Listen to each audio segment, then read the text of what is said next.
estamos contigo.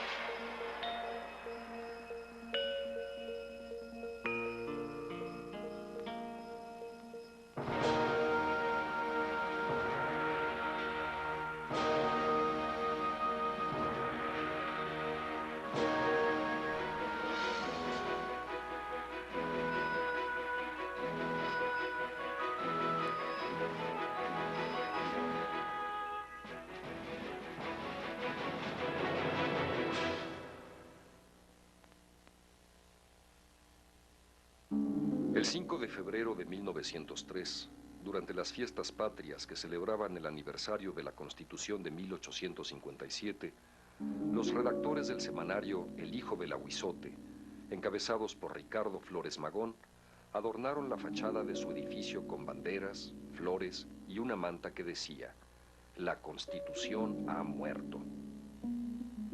Durante 17 años, El Hijo del Ahuizote, semanario de caricaturas, fue una verdadera pesadilla para Porfirio Díaz. Y Díaz fue una verdadera pesadilla para el periódico. Daniel Cabrera, fundador y director de El Hijo del Ahuizote, fue de los periodistas más golpeados por la dictadura. Daniel Cabrera, en algún momento dado, es encarcelado por Porfirio Díaz. Como estaba enfermo, es mantenido en el hospital militar y no permiten que su médico lo medique y lo auxilie. Daniel Cabrera tiene una enfermedad y a consecuencia de ese encarcelamiento Daniel Cabrera sale paralizado de medio cuerpo y se tiene que retirar en parte. Con el porfiriato, el periodismo crítico fue prácticamente sepultado y se inauguró la era del pan o palo. Pan para quienes se sometieran al control gubernamental y palo para los que pugnaran por la libertad de expresión. Las leyes llegaron a ser tan salvajes que hay una crónica, es decir, en Un Hijo del Ahuizote se reproduce uno de los edictos en los cuales una de las órdenes de aprehensión contra la gente del Hijo del Ahuizote, que es increíble. Se manda encarcelar al autor del artículo, se manda encarcelar al director de la publicación, se manda encarcelar al subdirector de la publicación, a los colaboradores a los tipos que colaboraron en esa publicación que no hicieron el artículo, a los caricaturistas que colaboraron en esa publicación porque son como, digamos, ayudantes de o porque contribuyen al crimen, a los cajistas. Se incauta la imprenta y hasta se encarcelan a los voceadores.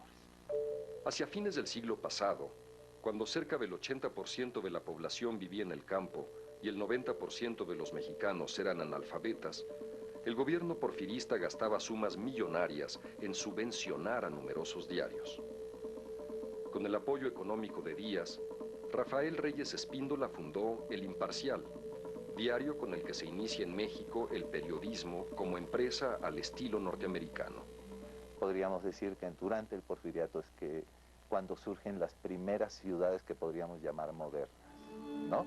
Donde la gente necesita leer la prensa para ya empezar a informarse de ciertas cosas. En las antiguas comunidades, pueblos, asentamientos urbanos, ¿sí? Pequeños, medianos, pues no se requería de la prensa para estar informado. Las noticias iban de boca en boca, en la peluquería, en la tienda, en el bar, en el café, etcétera, etcétera. Con la llegada de Francisco I. Madero al poder, la prensa pasó de la represión y la cooptación del pan o palo porfirista a un contexto de libertad de expresión prácticamente ilimitada. Y la prensa sube de tono. Pero también nace del hecho de que no está muy claro quién se va a quedar con el vacío dejado por el régimen de Porfirio Díaz. Y empieza la disputa por el poder entre los triunfadores y los herederos del antiguo régimen. Los diarios ridiculizaban a Madero por su corta estatura, por no tener el gesto adusto, por no ser general, por ser vegetariano, por haberse subido a un avión, por ser espiritista. Gustavo Madero, hermano del presidente, afirmaba que los diarios muerden la mano que les quitó el bozal. Y ocurre lo que ocurrió. La prensa pocas veces ha vivido tanta libertad, pero también la prensa pocas veces ha sido tan suicida como en la coyuntura donde contribuyó a la caída de un régimen en formación. Eventualmente, Madero hizo algunos intentos por controlar los excesos de la prensa. Pidió a los editores que ayudaran a terminar con la efervescencia política, ordenó el cierre del periódico El Heraldo y envió al exilio al caricaturista Ernesto El Chango Cabral, responsable de las caricaturas más crueles en su contra. La prensa maderista fue escasa. Pocos diarios, como Nueva Era, dirigido por Sánchez Azcona, intentaron defender a Madero.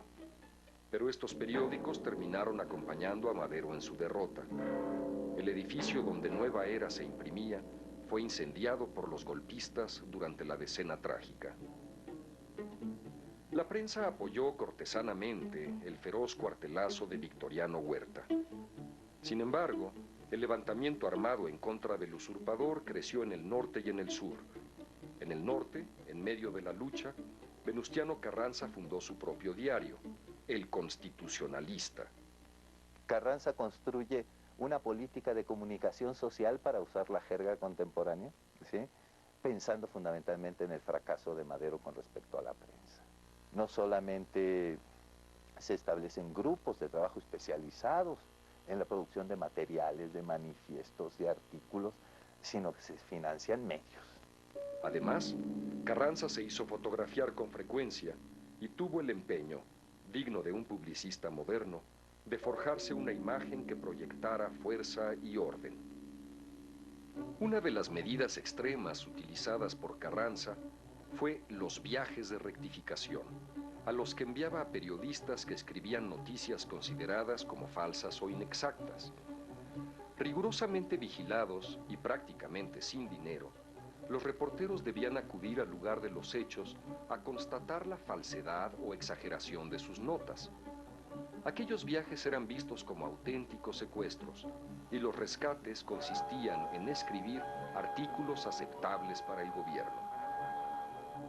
La prensa constitucionalista se dio tiempo también para presentar a Villa y a Zapata sin otra categoría que la de bandoleros sanguinarios.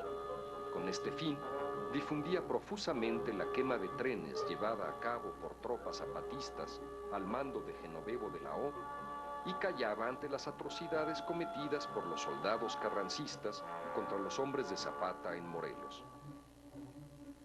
Álvaro Obregón también aprendió a partir de la experiencia maderista y supo usar a la prensa con un sentido didáctico. Obregón y el presidente Calles mostraron su habilidad para manejar a los medios. A manera de advertencia para sus enemigos, ordenaron que la matanza de Huitzilac fuera cubierta con todo detalle. Aquí llama la atención el hecho de que las fotografías de el picadillo que hicieron de las víctimas se haya transmitido a través de los medios. Entonces, allí lo menos que se le ocurre a uno es que o hubo un descuido de quienes tenían posibilidades de controlar el flujo de información, o de que la información fluyó precisamente por decisión de quienes tenían interés en que se difundiesen esas imágenes. Eran otros tiempos y eran tiempos donde el poder todavía se disputaba así.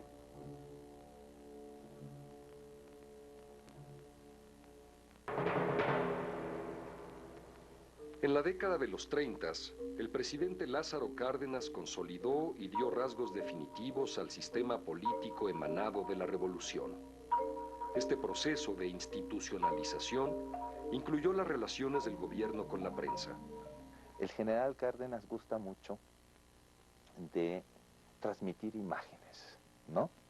Y además de elegir muy bien las imágenes que va a transmitir a través de la prensa. El uso del sistema educativo nacional para transmitir y reproducir la imagen del general Cárdenas, el proyecto del general Cárdenas, las políticas y las decisiones del general Cárdenas. Vemos al general Cárdenas excesivamente presente en los medios. En 1935 se creó la productora e importadora de papel S.A., PIPSA, con el fin de ofrecer papel periódico barato a los editores. En el fondo, Se trataba de un monopolio que el gobierno podía usar como medio de control sobre los diarios, aunque Cárdenas no recurrió a ese mecanismo. Hay un monopolio, pero es un monopolio que al mismo tiempo que implica un medio de control, implica un medio de subsidio, ¿no? En una época donde los medios, por su cuenta, difícilmente vivirían, si no era mediante el financiamiento directo o indirecto por parte del Estado. El público no existía. Soñar en prensa autónoma, viviendo nada más de sus lectores, era eso un sueño. En general, el régimen cardenista no ejerció la censura rigurosa. Diarios y revistas, tanto de izquierda como de derecha, circulaban libremente. En 1938, José Pagés Yergo editaba la revista Rotofoto, que en una ocasión publicó fotografías de Cárdenas y de miembros de su gabinete en ropa interior. Rotofoto era eminentemente gráfica. Sí, fotos y pies de fotos, fotos y pies de fotos. Las fotos procuraban, digamos, desnudar o presentar el aspecto, la personalidad, a veces macabra, a veces miserable, a veces no, bueno, pero con alguna faceta de ridículo quizás, de personajes muy importantes, lo que ahora lo que se llama después, como dicen los chicos intelectuales, desacralizar, desmitificar. Y entonces se veía, por ejemplo, que le diré, Tata Lázaro, el presidente, pero encuclillado comiendo tacos con algunos campesinos en cualquiera una de sus muchas giras que hacía, o su secretario particular, Luis Rodríguez, en calzones, vadeando un arroyuelo, o el torero Rodolfo Gaona, ya retirado entonces, así con su boina que nos parecía barrotero más que torero. En uno de sus números, Rotofoto decidió ir más allá de su estilo habitual y tuvo la audacia de publicar un profuso reportaje gráfico sobre el levantamiento del general Saturnino Cedillo contra el presidente Cárdenas. El gobierno consideró que la revista había ido demasiado lejos y lanzó en su contra a la maquinaria corporativa. La CTM creó la Comisión Nacional de Lucha contra la Prensa Reaccionaria y se convocó a una gran marcha que culminó en el Zócalo. Además, los trabajadores de la cooperativa donde se imprimía Rotofoto se negaron a seguir trabajando. En una ocasión, mi padre llega a la redacción de Rotofoto y le comunica a sus colaboradores que los talleres de Rotofoto han sido incendiados. Y les dijo: señores, les comunico que han matado a Rotofoto. Y uno de sus colaboradores le contestó: qué bueno, Pepe, que mataron a Rotofoto, porque si no, nos hubieran matado a nosotros. La acción contra Rotofoto no se repitió con ningún otro medio. El clima de libertad para la prensa volvió a ser palpable en el umbral de la Segunda Guerra Mundial. El gobierno cardenista rechazó abiertamente el expansionismo militarista de las potencias del eje, mientras que Excelsior y el Universal describieron a Adolfo Hitler y a Benito Mussolini como grandes líderes y vieron con buenos ojos la voracidad alemana de territorio. Entre las revistas políticas de ese periodo, el semanario Hoy destacaba por su franca adhesión al eje. José Pagés Yergo escribió para ese semanario varios reportajes desde Alemania y Japón que lo hicieron célebre. De ahí le sacaron, pues ya lo que sabemos, que fue nasófilo, que germanófilo, que hitlerista, que... Pues él dice que le impresionó muchísimo la figura de Hitler y esas tremendísimas faramayas que armaban los nazis en desfiles, en concentraciones, en asambleas. Pues una gente muy joven, lo iban a impresionar profundamente, ¿no? Pagés Yergo comparó a Hitler con Napoleón y Julio César y presumió de haber tenido el honor de entrevistar al Führer, aunque la entrevista se limitó a una pregunta que Pagés Yergo le hizo a Hitler en un aeropuerto y que éste ni siquiera contestó.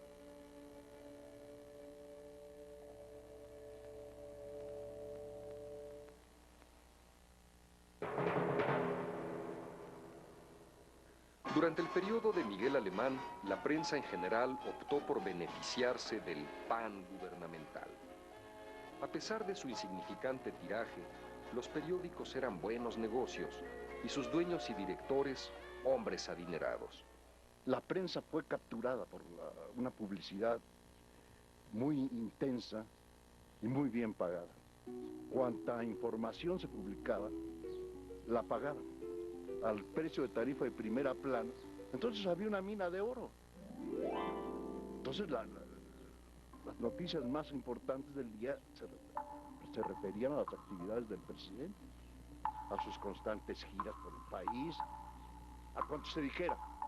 Por otra parte, los reporteros recibían salarios miserables que los orillaban a aceptar sobornos y dádivas conocidas como embutes o chayotes. Antes se la llamaba el embute. Hay diferencia entre embute y chayo. El embute es periódico y el chayo es eventual, y no siempre ocurre, según lo que vaya.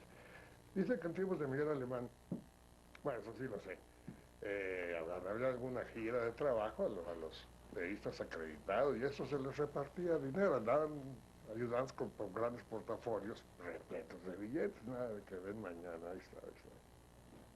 Entonces, en una gira, en un lugar así campirano, hubo una descansa, una etapa, y algún tipo que nunca falta, que llegó tarde, y preguntando, oye, ¿dónde está la lana? Y entonces dijo, mira, y efectivamente, ahí con esa barba, ahí estaban algunos de los ayudantes del presidente alemán, ¿no? Pero mira, ahí, ¿dónde? Ahí donde está ese chayote, ahí en esa barba, ahí esos cuates, ahí preguntas. Entonces después la expresión era muy poética, ¿no? Se le decía a los que tenían que dar o podrían dar, le decía, échale agua al chayote, es decir, échale dinero a mi bolsillo, por esa razón. Y luego ya quedó por economía de palabras en chayote y luego ya en simple chayo. La prensa mexicana vivía encadenada al gobierno, divorciada de todo compromiso con la libertad de expresión. Aunque si alguien pretendía ejercerla, desde luego la respuesta era el palo. A mediados de 1951, Jorge Piñó Sandoval creó la revista Presente, en la que a lo largo de 36 semanas se dedicó a denunciar la corrupción voraz en el gabinete alemanista. El gobierno ordenó a Pipsa cortar el suministro de papel a la revista o bien entregarle remesas de papel más caro. Pero no logró domar el ánimo crítico de Presente, que denunciaba con nombres y apellidos a los funcionarios deshonestos conocidos como los tan prontistas, pues tan pronto ocupaban los puestos públicos, se compraban mansiones de ensueño. Finalmente, la policía irrumpió en el local del semanario y destruyó el equipo. Aún así, Presente siguió apareciendo hasta que su director, bajo amenaza de ser encarcelado e incluso asesinado, la cerró y emigró a Argentina.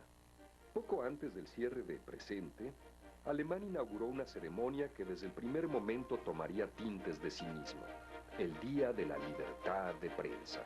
En teoría, el gobierno honraba con este acto a los sucesores de los grandes periodistas del siglo XIX, pero en la práctica exigía y exigiría año tras año el refrendo de una subordinación maquillada de independencia. José Pagés Yergo fue inicialmente partidario de Alemán, pero cayó en desgracia al término del sexenio y debió dejar la dirección de su revista Hoy por publicar una fotografía en la que el yerno del ya para entonces expresidente alemán aparecía con la mirada clavada en el cuerpo desnudo de una bailarina del Lido de París y junto a él su desconcertada esposa Beatricita. Esta fotografía se lanza al mundo a través de las distintas agencias internacionales. Quien se atreve a publicar esta foto es José Pagés Yergo y como consecuencia el dueño de Hoy lo despide. Nace entonces la revista Siempre con la mayor parte de los colaboradores que formaban la revista.